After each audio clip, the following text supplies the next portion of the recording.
Salut Dnipro! Aujourd'hui, je vous emmène à la découverte des costumes traditionnels provençaux. C'est un élément de folklore du sud de la France qu'on utilise aujourd'hui pour les fêtes, les mariages ou les messes. J'espère que cette vidéo va vous intéresser et je répondrai à tous vos messages dans les commentaires. À très bientôt! Chaque femme avait son costume par rapport à son rôle dans la société.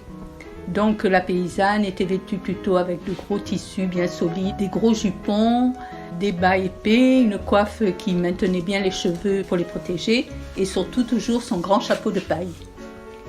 Après, il y avait les artisanes. Elles avaient pignon sur rue puisqu'elles avaient souvent un commerce, portaient une robe ample, souvent fleurie. On les appelait les indiennes car ces tissus nous arrivaient directement des Indes par les bateaux qui amarraient à Marseille.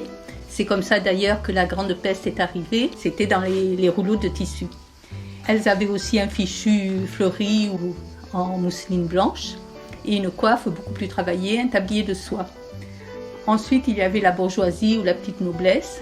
Alors elles étaient beaucoup vêtues de satin, toujours un fichu mais toujours de mousseline, une coiffe très fine et très brodée et un tout petit tablier qui cachait uniquement la fente de l'ouverture de la robe. Les costumes actuels sont généralement des reproductions des costumes authentiques. Nous ne les portons que pour des spectacles, soit de danse, soit défilés. Nos danses nous ont été amenées par les marins. Nous avons le pas basque, le pas grec, la gigue écossaise, l'anglaise.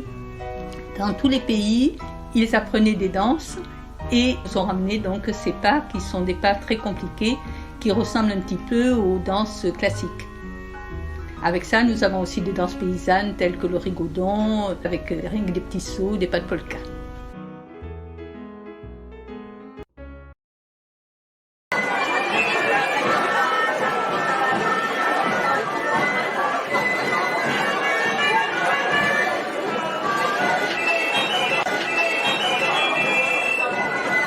Ça fait beau sur la tête.